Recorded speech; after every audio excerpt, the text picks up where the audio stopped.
have any of you been following this David Lucas debacle? April, I know you guys like keeping track of comedians on Yes, Steel Toe. we did watch this. Is it the George Floyd joke? But we didn't watch the apology. I actually really liked David that little Lucas, who is a comedian who I think came up in LA, same area where Lila came up in, but David Lucas came up in like the Kill Tony crowd. So he's, and that's sort of like Joe Rogan adjacent. And because I remember him when I was on Kill Tony, and I think March of 2020, he was still on the newer side, but he's progressed and blown up, and now he's headlining and doing great and has management, I think, with CAA or something. He was at a Funny Bone, I don't know where, but he mentioned George Floyd or told a George Floyd joke. He says, like, I wouldn't have kneeled on his neck, I would have shot him or something like that. Yes, that's about it.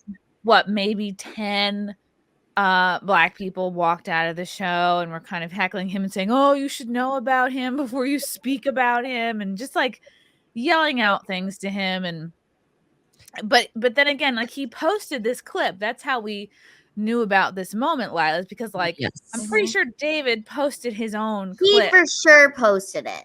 Yeah, he did. It wasn't really that bad. Like, comedy is like a person to person deciding if it's funny, by the way. And the way he delivered it, I thought was very funny. I did watch the whole clip. It was, and he's a Black man too, so it's kind of weird to see a bunch of Black people being like, oh, you should know who this guy is before you speak on his name. But if you look into George Floyd, he's not really that great of a guy. You know what I mean? Like, he kind of did some bad things. Not a model citizen. No.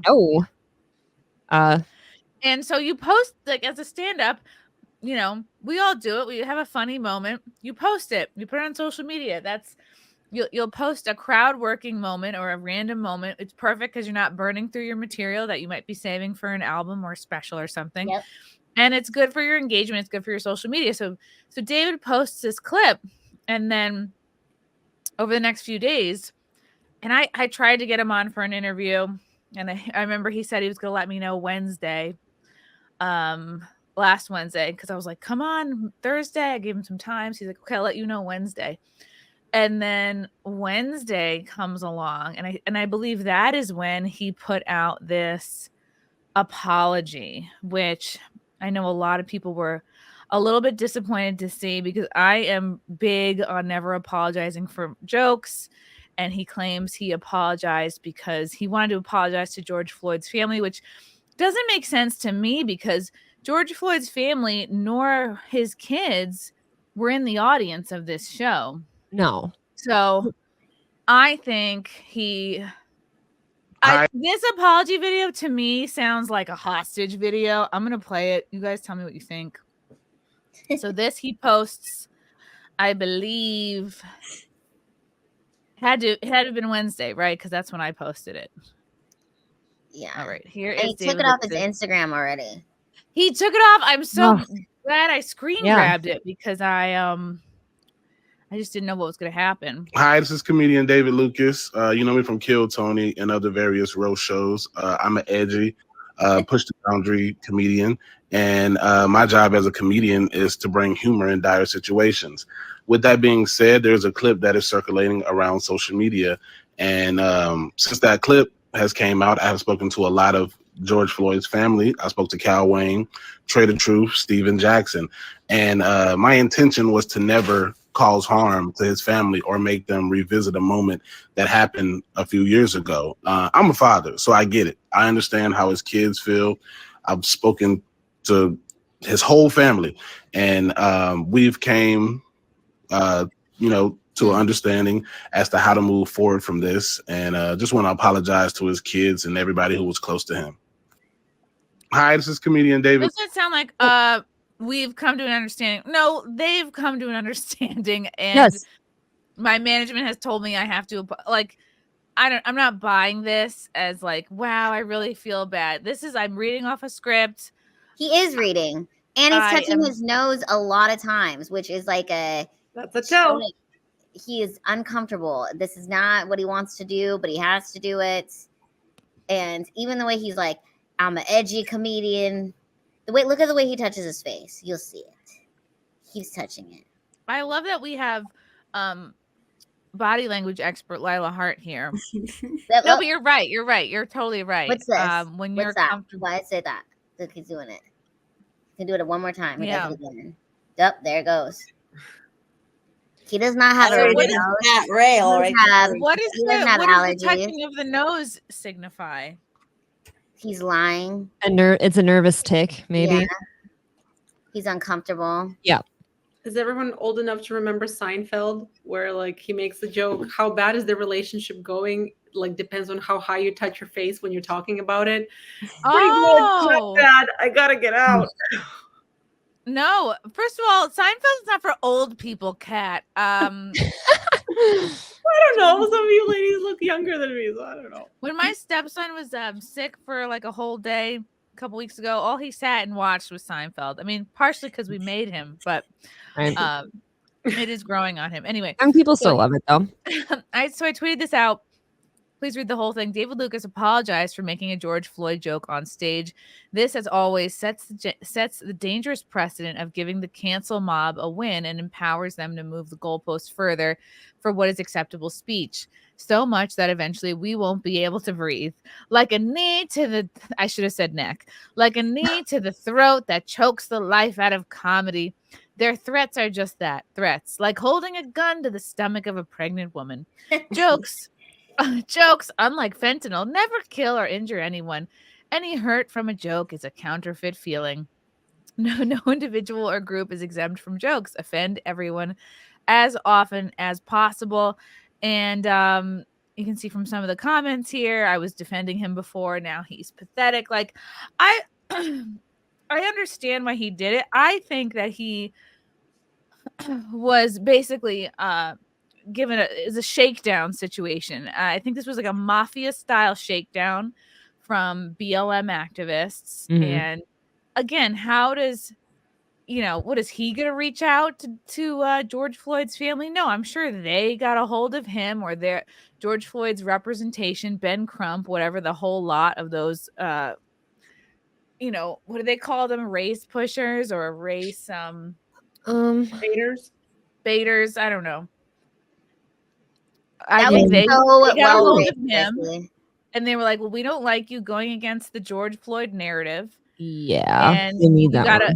And I read a lot of responses like, "No, this is the hood. This is like a hood situation where he did not feel safe for his life, or maybe they threatened his family or kids." Like, and you can tell from the hostage apology, this is not really necessarily something he's come to on his own. Okay, but when do we forget that when we go to a comedy show, it's supposed to be like a funny thing, and it's not like going to church or like a city council meeting where something's supposed to be taken for gospel. I mean, comedy to me, there's all sorts of dark comedy. I make all sorts of nasty jokes all the time on our show. Like, I'm not a stand-up comedian by any means like he is, but I hate that we've lost the sense of like comedians can't make a quote unquote like crass or like nasty, crude joke without being forced into an apology, which by the way, if an apology is forced, it's not real anyways. So I don't know what win you think you've gotten from that, but it's insincere. Race hustlers. Thank you, Peter. Yeah, race hustlers. Oh yeah. Do you guys think he was intimidated into this? Because again, he posted his own clip. He owned that joke. He didn't regret it. If he regretted it, he wouldn't have posted that moment. Right. Yep. He would have been like, "Oh shit, I offended people. People walked out. I'm embarrassed." You don't then post that moment.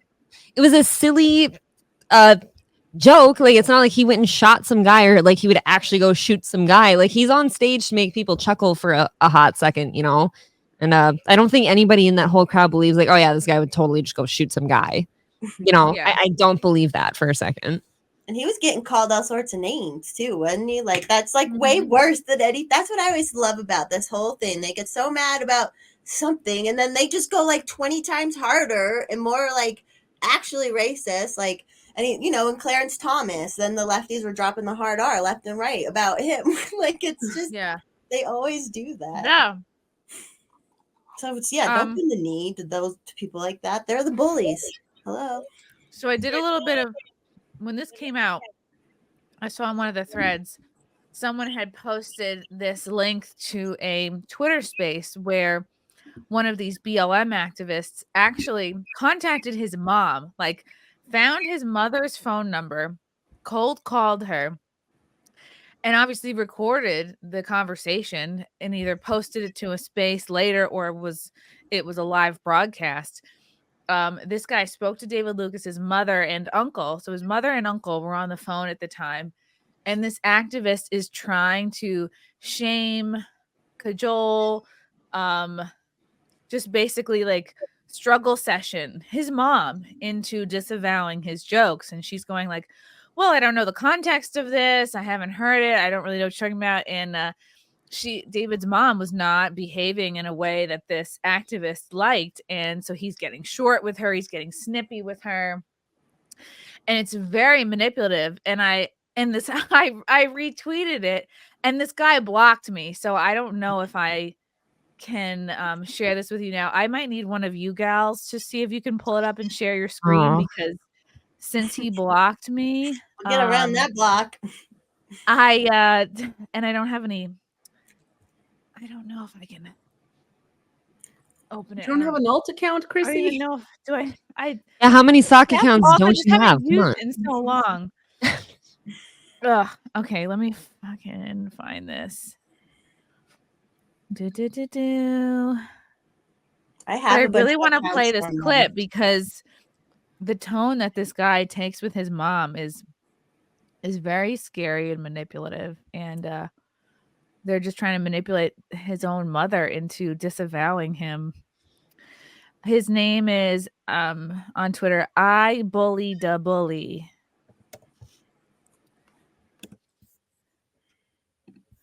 Which I think is insane, the fact that like just because somebody blocks you, you can no longer. Yeah, because I want to block them back. I don't want them spying on me. Sometimes you can't see who it was. God, I don't even know. Can I even switch accounts on here? I don't even think I can. I can do it on my phone. Maybe I'm just like having a boomer moment, but yeah, I Bully da Bully. I'm blocked. I cannot access his stuff. So if anybody can even take this tweet and see if you can pull it up on your browser and then share it, I can possibly, or you could possibly play it from your end. Oh, maybe Fealty can help with this. I see you backstage, Fealty. Can we turn the volume up? Can you guys hear it? I can't hear it. Hello? Hey, this Felicia? Hello? And this is just a looping video. The video has nothing to do with the call. Is this Felicia or is this Valerie? This Felicia. Hey, Felicia. Hey. This is his mother. You sound different. I do? Yeah, you sound different from when I just called you. Okay. Uh-huh. Okay, go ahead. Yeah. So I was calling you in reference to the video that has gone viral of Emmanuel making the disparaging remarks and making a mockery of the death of George Floyd. And I wanted to know, had you seen that video? No, I haven't. You haven't seen the video? No, I haven't. Would you like to hear what he said, or can I tell you what he said? He said, go ahead, sir. Sure. He said, so what he started off by saying is, I have some beautiful white people in the audience. He says, you're about to show them why George Floyd got a knee nailed on his neck. And then he says, oh, don't be mad. He says, I would not kneel on his neck. I would have shot that nigga, referring to George Floyd, saying that he would have shot him.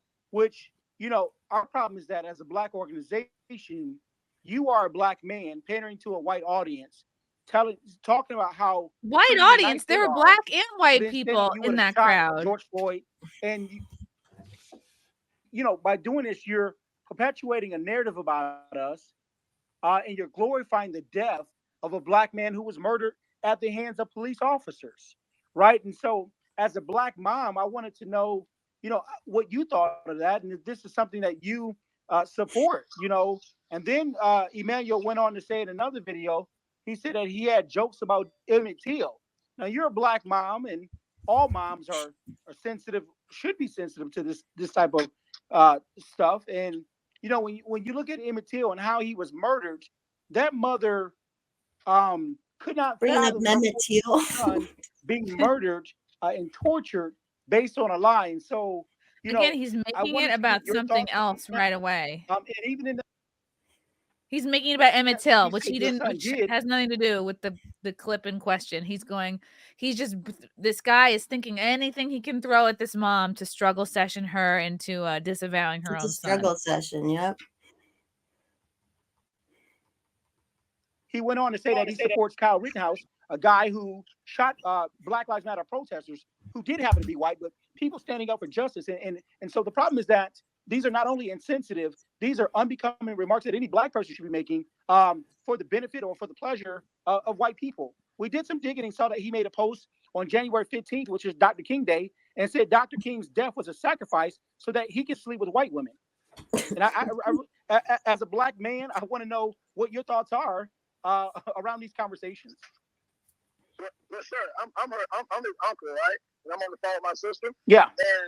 And I hear exactly what you're saying, and I know it's comedy, but and I'm not. You have to understand what I'm saying. I'm not saying yes or no, but what I am saying is this: I do think we as black people, we have to understand that that's really not the issue. But I think some of our artists, the music artists that we do have, there's a female artist that raps in her lyrics. No one wants her to take that down when she tells young girls to do certain things that exploits their sexual nature. Right. So the uncle is bringing up, and this is a great argument. He's going, David Lucas, who is hardly at Dave Chappelle level. Hopefully, eventually he'll get there. But he's saying, well, we have all these rap artists that are far more influential to the culture, far more detrimental to the culture than this one guy making this one joke that went viral on Twitter versus any artist you can name who has trashy lyrics or all the other things in culture and society which have far more of an impact on kids versus kids aren't really going to see comedy shows. It's really mostly adults that are going to see comedy shows. But I'm shocked that they even spoke to this guy. I would have been like, I'm hanging up, I'm blocking you, I'm going to get a restraining order against your crazy ass. Don't call this number again. Yeah, how did you get this number? What who do you think you are? Why are they freaking even talking to this person? Probably because he name dropped, I'm with whatever BLM organization, and I don't know, maybe intimidated them. But yeah, they're giving him far too much time. I agree. You getting blocked. Blocked. That would have been a good time to post a chirp. Someone just said it in the chat during that phone call. Okay, keep playing it, Filthy. It's so stupid and so funny. God bless those dumb things that are funny in this crazy world. Where we as black people, we allow our sons and daughters to walk around and be actually murdered, and no one goes and protests, the family of the son or the whoever killed that individual. I think that we're dealing with a small, not even a small issue when it comes to the more impact stuff.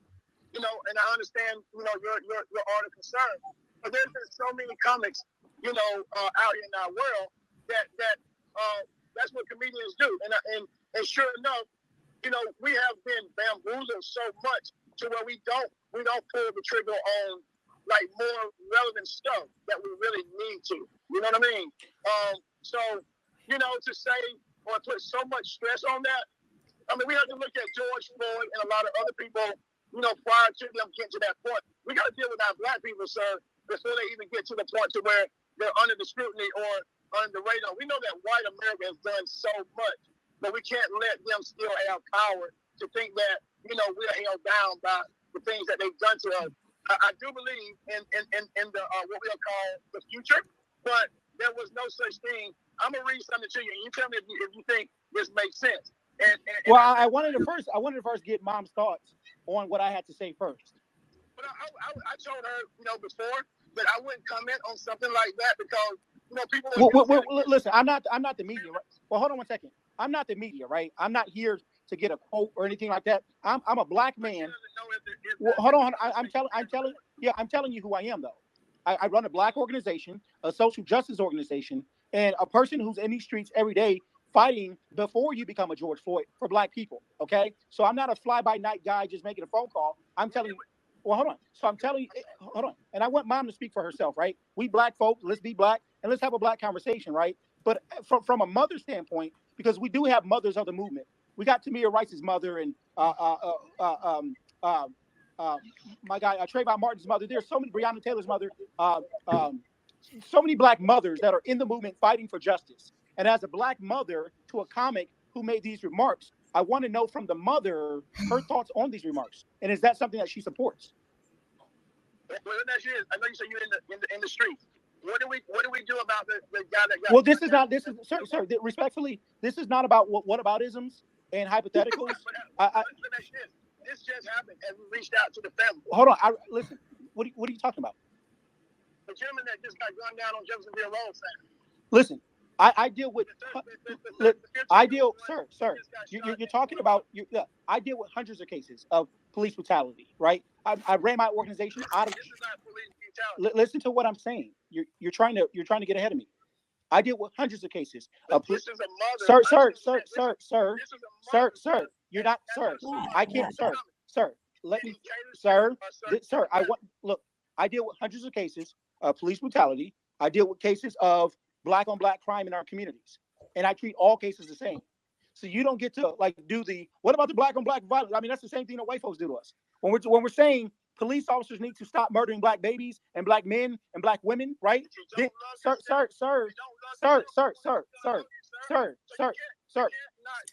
are you said you're the uncle? You said that you're the uncle? Sir. Look. He's just upset because he can't completely dominate this conversation.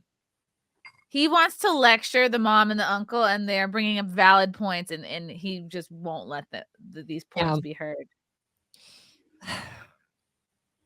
Sir, no. What I called to do is to have a conversation with the mom and not have a conversation that's being hijacked.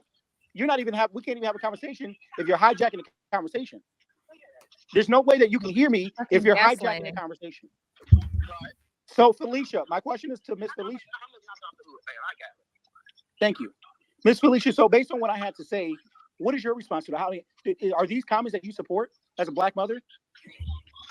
My comment, I don't know, what you're saying. My son said, I don't know the whole content, so I can play the audio if you needed me to. I mean, I don't want to comment on it.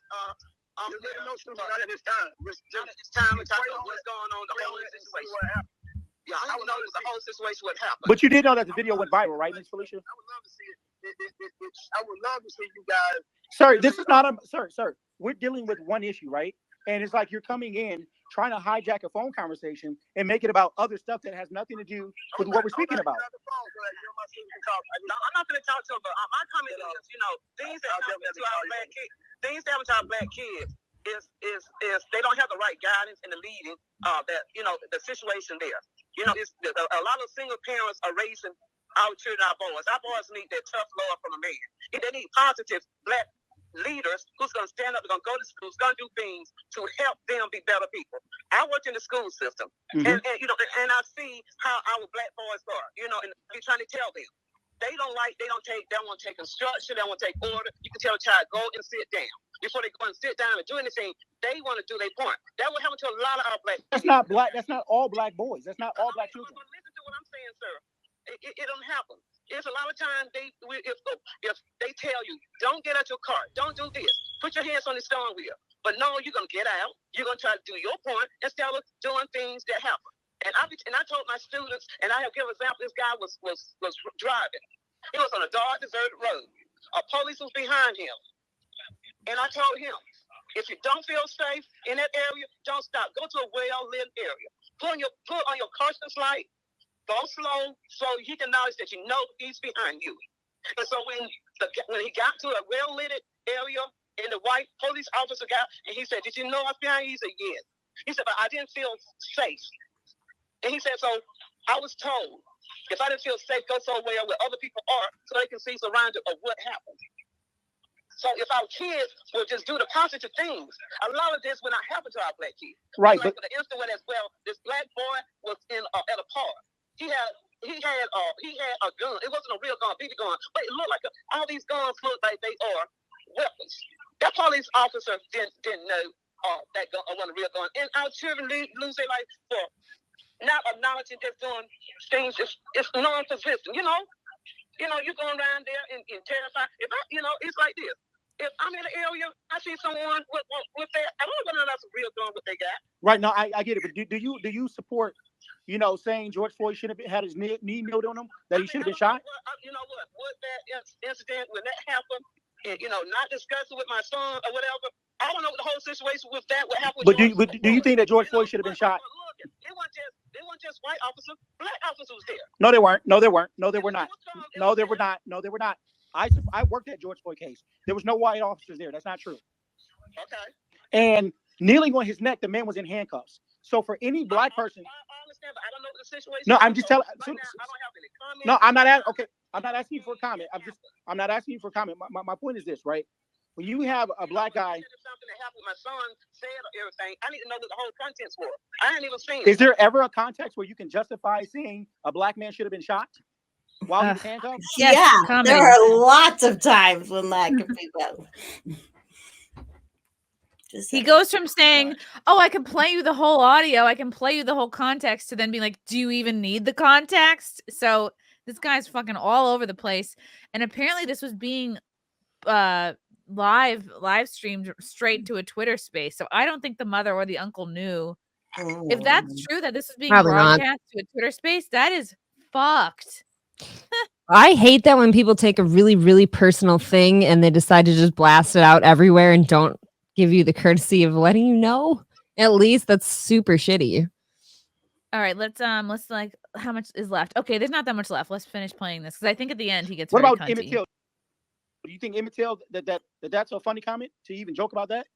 I don't know what brought it on. Whether or not somebody in the audience. I don't know. No. I mean, so my son, that on there, he gonna bring up about that guy. He's not gonna just say anything about someone. What about do you think that Malcolm or Dr. King's death was a sacrifice for us to fuck white women? I mean, I don't know. Like I said, I don't know what the reason for it. Who's moving the goalpost? Oh my god! Oh my god! What about this? What about this? Does this upset you? You want to apologize for this? Well, let me see if I can, and I'll just find out what's going on. Yeah, find out and call me back. Why don't you do that, Mom? Because I'm an activist, right? And it bleeds my heart. I couldn't sleep for 2 days, and I said I was gonna call you. I didn't want to call you today. I said nope. I'm gonna wait till I get a clear mind, talk to Mom, and see what Mom is thinking. Because this is bad thinking. And when we do this stuff in front of white people, it only encourages white people to go out and cause real harm to us. It causes white people to go shoot up our schools and shoot up our churches. The last thing before I say before we all go. Listening to him is making me want to strangle him. So went into a black church, prayed with these black folks, and gunned them down. That had nothing to do with the police. Oh my God! There's plenty of cases where black folks comply with the police and they still get gunned down, right? Philando Castile. He gave the police his gun license, his ID, and they still murdered that brother. So we can't just sit there and say it's black on black crime. It's cases where you. I'm not saying black on. Well, that's what your brother led with. Talking about black. No. Oh my goodness. No. Then he talked about the music. That's a woman that does music and is promiscuous. Like, come on, we got to do better as black people. Well, some of the music. I do agree. It's the world. It's changing. You need to be in the world, not of the world. Absolutely, I agree. And all of this stuff represents the young generation think, hey, they saying this and doing this. But you know who's pushing that music? It's white record labels. It's white executives that tell these artists, if you want to get on, this is what you got to do. This is the music we want. Okay, like I heard you saying. But the thing about it is, if you know this is not benefiting your race or your generation, but see, you being of the world. Okay, I want to make this. I want to do this, but we got to stand up for what's right. And that's why I want you to stand with me. I want you to stand with me and the thousands of other black mothers who lost their children due to police violence and no pressure. I want you to hold your son accountable and give him a good tongue lashing. Have that honest conversation from a black mother to a black son. Because let me tell you something, Mom. If your black baby boy, Eugene, was murdered by a bad police officer, I guarantee you would look for organizations like mine, NAACP, Black Lives Matter, whether you like us or not. You're gonna look to people like Al Sharpton and Benjamin Crump to get behind you and your family. There are millions of Black mothers who don't get any justice when it's police brutality or any type of accountability, okay? So while your son is on stage pandering to white people, right, wanting to have sex with white women, at least making jokes about that, you will be looking to us to get that brother justice. So I implore you. He sounds like a woman. He just keeps like winding himself up. From police violence or whatever, I'm encouraging you. I'm begging to you. I'm pleading to you for you to have a conversation with your Black baby boy and tell him that it's inappropriate. It's not funny. It's not comedy. Let me tell you this. D.L. Hughley, the comic. D.L. Hughley also retweeted this video and said this is not comedy. More pressure. Retweet his video. D.L. Hughley did it. Fell in line, so do you. Yeah. Okay,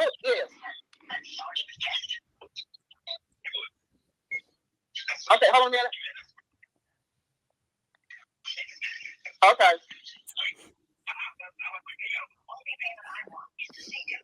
Okay. I'm gonna. Okay.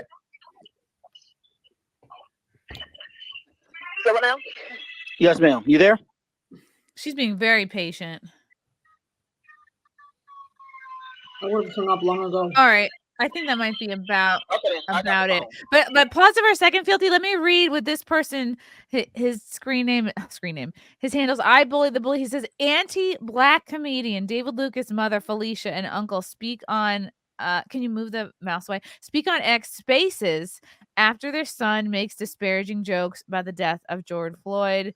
So this is on X Spaces with Mayor for Congress. And who is the Mayor for Congress account?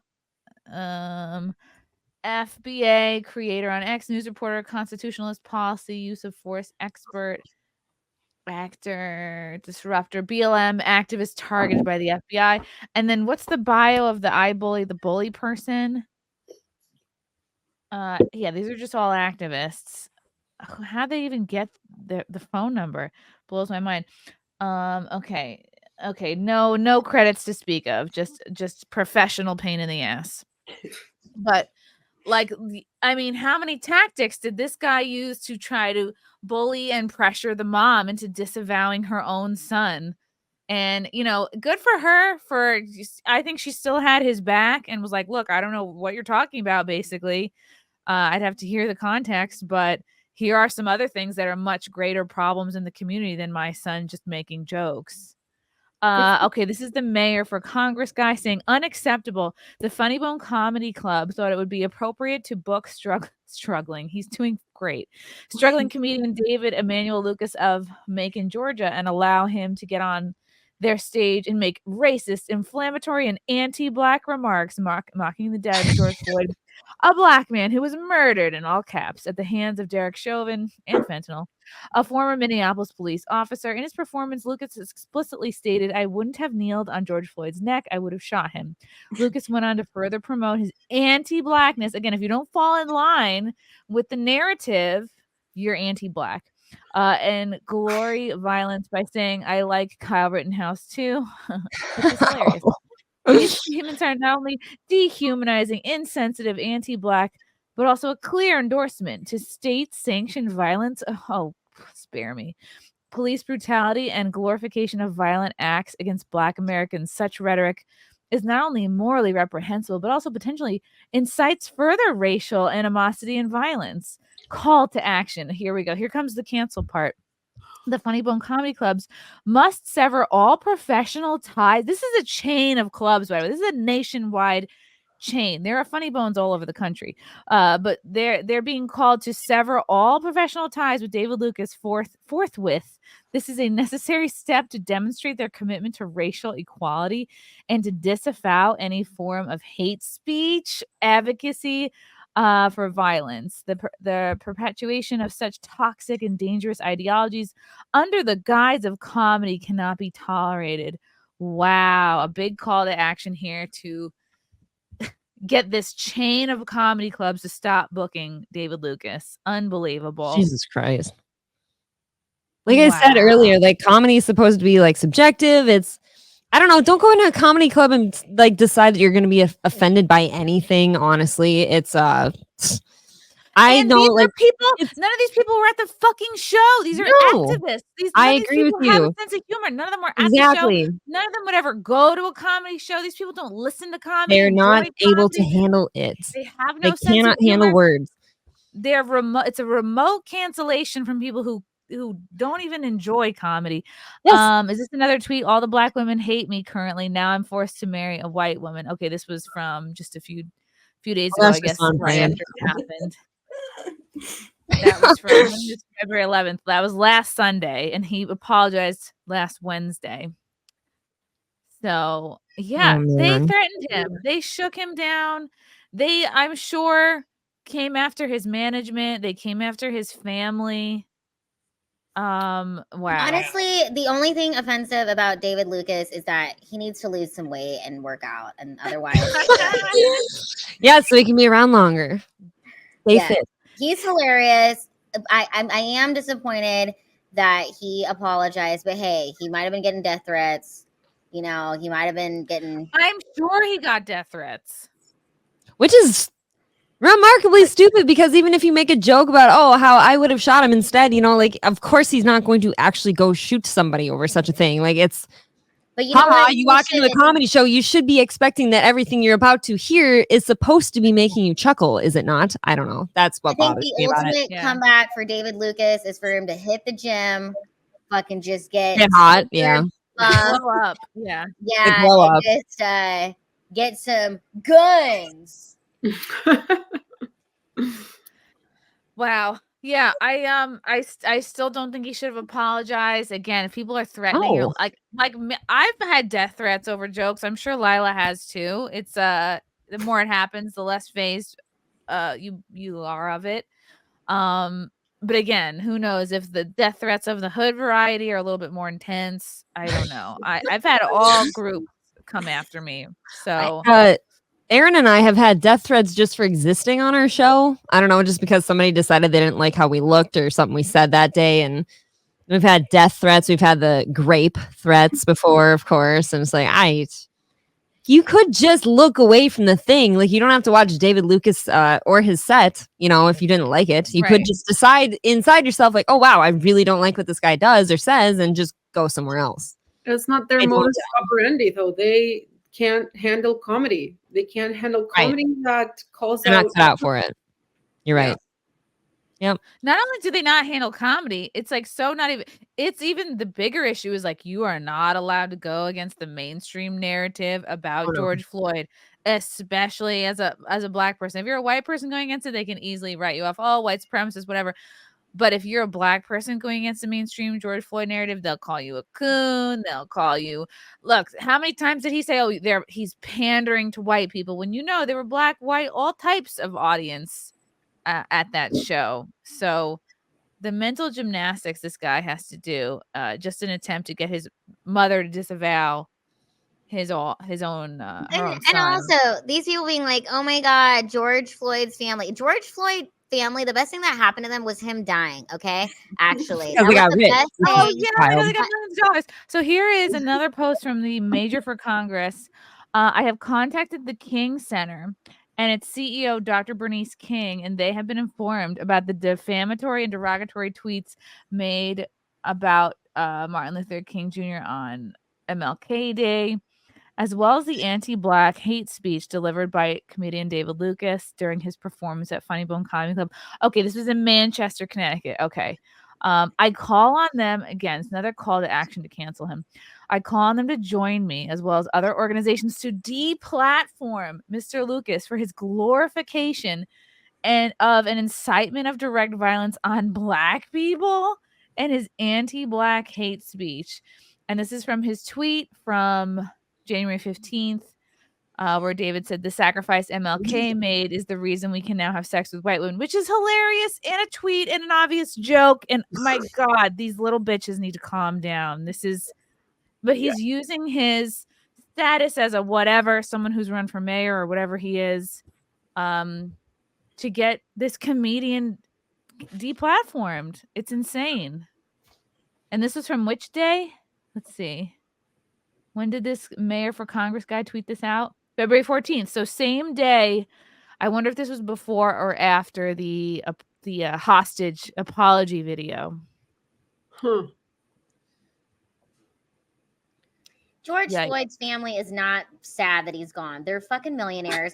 And also, That's the thing. that is more money than George. If George Floyd was alive, he wouldn't have been providing for them in that way. Ever. He wouldn't have been. I don't He even was think out he knew here- his kids. He had counterfeit $20 bills he was paying for shit with. Are you kidding me? You know what? The only thing that should have happened to George was that he should have been killed like 15 years ago instead of in 2020, where it fucked up everybody's lives with the goddamn protests that ruined everything. And Oh yeah. now we So- have all these fucking people having these getting mad about stupid ass jokes and wanting to cancel people. And it's like, oh my God, I'm so over it. Be happy with your millions and shut the fuck up and just go shopping. Go buy some Yes. shit on Amazon. I'm totally with you. So I live about an hour and a half from where all of this happened. And for the longest time, I did not even want to go to the Twin Cities because it was such a mess. The tensions were so high. I'm like, it's not even worth going there right now, at least, because this one problematic person happened to die from something that didn't go right. And it was just a mess. And all these businesses got fucking wrecked and all that. And it was just... And did awful. the businesses get any of that money? Did they get any No. help? And Nope. any of these black-owned businesses or any of that? No. His family are fucking millionaires now. They're doing great. And now they're like this whole... The fact that David Lucas had to be like, oh, I talked to his family and, we came to an agreement. And it's like, who... I don't know. If George Floyd was alive today, he would be causing havoc. He might have murdered somebody else. And A pregnant woman, probably. yes. People So don't care technically about two that. people. And you all remember the Summer of Love. It was all these people, all these like the mainstream media. You can tell there was a want, there was a desire for this George Floyd moment, and it happened to pop off with George Floyd. But if anyone can remember, the tensions were so high, they were like, oh my, it was the whole say his name era. They were really getting excited about the black square. Yeah, the black Yeah. This was the time of the black square, and it just happened that George, the powers that be, happened to pick George to be the savior and pour all this money into the movement. And exactly what Lila was saying before. What did all the BLM activists do with the money? Yeah, some of them got mansions, but then fuck everybody else. BLM stands for buy large mansions. Didn't someone make that? Yeah. I like mansions. Yes. I like that. I also think it's really funny too, kind of like to what Chrissy was saying, what a guy to pick as your savior, like Saint Floyd and all that. He was a problematic person. He wasn't out doing nice things for your community or anything like that. He wasn't quote unquote a good person. He committed a lot of crimes and kind of went out being a criminal too, because if he hadn't been doing criminal activities, the cops wouldn't have been there even. Of course, it all went badly, but it's just interesting the people that groups will pick to be their Lord and Savior. You know what I mean? For their movement. Yeah. Didn't he hold a pregnant woman hostage? Yeah. Yes. Yeah, he did at gunpoint. And this is the man they're venerating and elevating. He's black. People don't like to point that out very much. It doesn't go over well at dinners, Ugh, yikes. Yep, that's not the one. avoiding it. I drive to Wisconsin a couple times a year, and we usually go around Minneapolis and then head east. And when that all was going down, we didn't even go to the Minneapolis point. We were we just cut over earlier because it was it just seemed nuts. It's why even look at a highway around anywhere around there? Yep. How long did it burn after the George Floyd thing? I remember seeing the fires and the wreckage when people were just losing their minds over that. I mean, on and off for a while. I think it was the 3rd precinct too that they fucking burnt down. They hurt all these businesses and a police precinct and all this stuff. People that did not harm this person. And I totally agree that George Floyd should not be dead. But having lived around here and stuff, seeing the collateral damage that was the businesses down there and everybody that owns those businesses or worked there that are out of jobs now or losing money. It was just, it's kind of people will call it a peaceful protest and stuff to shut down highways and stuff, but you are really truly interrupting people's livelihoods. Mm-hmm. And these people didn't do the bad thing to you. And it's just tragic to watch, really. So here's the the Major for Congress guy. So this is his tweet responding to David's apology. David Lucas issues a fake apology. See, this is exactly what we always talk about. You cannot bend the knee because it will never be good enough. They literally will come for, like, you give them blood, they'll be like, sorry, you can't work again. It's not about the apologizing. It's about control. It's like they want to end you as a, they want to end your career completely. So anyway, this guy is saying, David Lucas issues a fake apology to George Floyd's family because he doesn't want to lose money. David Lucas recently posted a video on social media attempting to apologize for his nothing's good enough for them, for his insensitive remarks about George Floyd. In the video, he begins by attempting to justify his offensive anti-Black comments, claiming his role as a boundary-pushing comedian is to confront challenging situations. That's literally the job of a comedian. Lucas mentions having conversations with members of George Floyd's family, including Trey the Truth, Steven Jackson, implying that these discussions should lead to public forgiveness. He states, I never intended to harm his family or make them relive a tragic event from years ago. He adds, as a father, I understand. I've talked to his entire family. We've agreed on how to progress. I want to apologize to his kids and all who were close to him. However, following the release of his apology video, Lucas faced ridicule from his followers, prompting him to remove the video because he did remove it from his Instagram. And openly express his lack of remorse. He engaged with his fans who are suspected of holding white supremacist views on X, formerly known as Twitter. So it's not good enough. He apologizes publicly.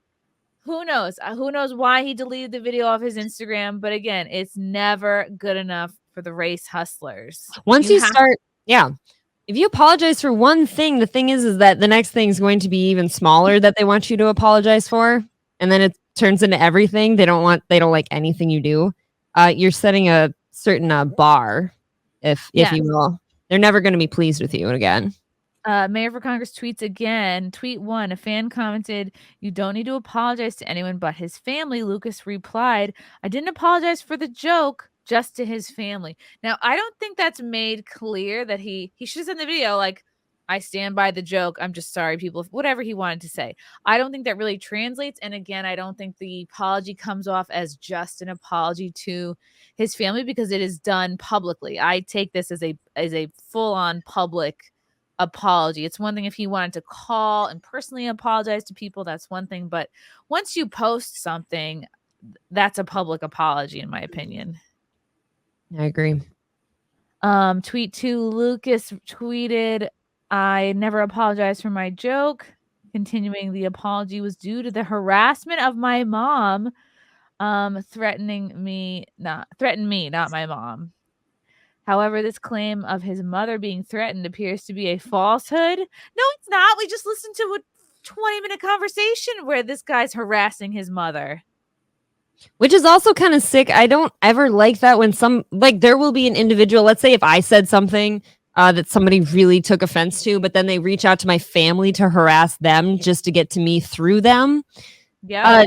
It's just the sickness. Like, that person wasn't involved at all. Can you just stay on target for a second? I would way rather people just harass me if I truly had done something bad. It's a tactic. They're trying to get to him because David, us comedians, like, we can handle a lot of this stuff. Yes. Somebody's mom can't handle being called, being harassed, being, I mean, I'm sure his mom doesn't have a Twitter account, but like a lot of us sort of comedians and public figures like have dealt with this before, and it's kind of like your Achilles heel. It's like, well, shit, my mom doesn't know how to deal with this shit, and that will make somebody bend the knee. So here is tweet number 3. Lucas reaffirmed his refusal to apologize for the joke. When asked about his support for Kyle Rittenhouse, he responded, he's cool. He never killed a Black person, despite Rittenhouse shooting BLM supporters who were pedophiles, by the way. But I guess that's fine as long as you support BLM. And again, it just looks like Lucas is trying to have it both ways. He's apologizing, but he's also trying to be like, no, I stand by comedy and my joke and my free speech. And it's just the woke leftists, the BLM mob, will not let this stand. Tweet 4, Lucas confirmed again. I never apologized for my joke. When a fan asked if he would repeat his actions, he replied, absolutely, to which the fan responded, awesome, meaning he would tell the same joke again. Yeah, when something is said in the vein of comedy, like I said, like you literally walked into that facility knowing that you're going in there to hear some jokes.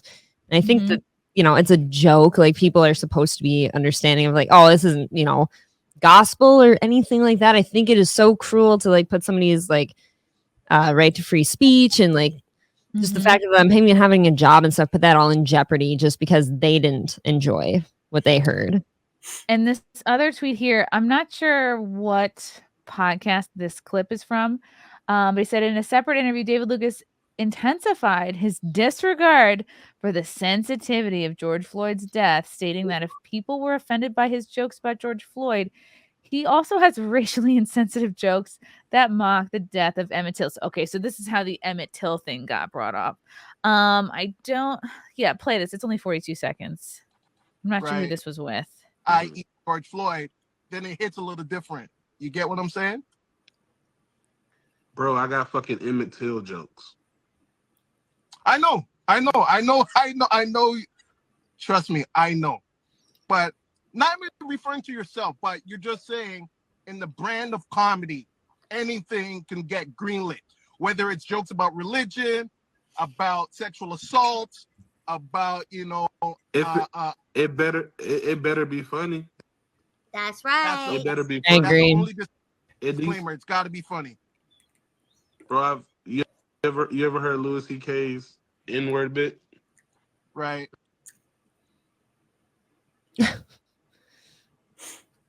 Wow. See, you know what? That's the mistake, is trying to have it both ways. You cannot apologize at all, even a little bit, and still maintain. It's like you either become I'm sorry to say it, like a literal slave to these activists, or you stand for your values and for free speech and you go, no, I'm sorry, it was a fucking joke. A joke is not a personal insult. And if you take it that way, that's a you problem. And like you said earlier, it's not like George Floyd's family was in the crowd and he was directing his comment towards them. Or even not in the crowd and still directing it. Like, oh, hey, and a message for his family, by the by, I would have just done away with him, like. He didn't do any of those things. And you know why? They use the same tactics that got them all millions of dollars. It's like acting like victims, acting like it was so horrible, acting like, God, you can't speak ill of this person. We got you by the balls. You have to do what we say. And it's cruel. I also think that's like the problem with the internet, though, is like, okay, the night that he did this show, all those people walked out, and at a comedy show, you have the right to walk out. If you don't like what you hear, go ahead, walk out. But it's not like they were waiting for him and ready to kick his ass. You know what I'm saying? Like, so it's kind of crazy how all these people who are making comments about this were not at the comedy show. Yes, those people were offended, but they just went home and like the night was ended, and it wasn't supposed to turn into this huge thing that it has now become with everybody on the internet putting on in their 2 cents and saying that he should be canceled, because none of those people would have called for him to be canceled. They're just like, okay, I'm no longer a fan of what he does and move on with my fucking life. You know what I'm saying? And it's like now people want to take what you it's like, I do like that we can film things and we can share things, but there's a magic about being in a live comedy club and doing the performance live, and it can't be recreated even in the same way. Like, yeah, you can watch someone special, but it's not the same as like actually being in the room, and there's that connection. You can like, even the people that were leaving, and the fact that David was still able to like make jokes and kind of make it fun, and I'm sure the rest of his set killed, and the people that stayed were happy that they ended up staying. But if you don't like something a comedian says, yeah, you can walk out and leave. But I just don't think that now we're going to take to the internet and fucking bash this guy forever. It's insane. I can't imagine doing that. Like, you can't imagine going to even a movie theater and watching something in there that seems super offensive and then going online and making a review about it, like a negative thing, and just bashing them. I can't imagine doing that to any like genre of just about anything. You know, like it's especially when you walk into a specific sort of facility where you know that it's a comedy club or something of that nature, you have to view something in that context. And like you said, if you don't like it, just leave. That's okay. You get to do that. I don't know. It's very frustrating. Imagine the amount of energy you have to spend being outraged and just continue. It's too much. I'm offended. This is offensive. I'm going to call everyone. I'm going to cancel everything. Like, don't you have stuff to do? You should send them those made packets. Oh, yes. Oh, God. I see you're incredibly offended. Would you like this maid option? You know, never be offended ever again. Love you guys. Thank you for the chats. Thank you for the comments. I will see you guys tomorrow. Bye. Bye. All right. Love you guys. God, I don't even want to leave. This candle smells so good. I don't want to leave. All right. Love you guys. Talk to you soon. Bye. Love you all. Join the Discord. Feet. Love you all. Wow. You guys are awesome. Bye, guys. Bye. Now I'm really leaving. Love you. Bye.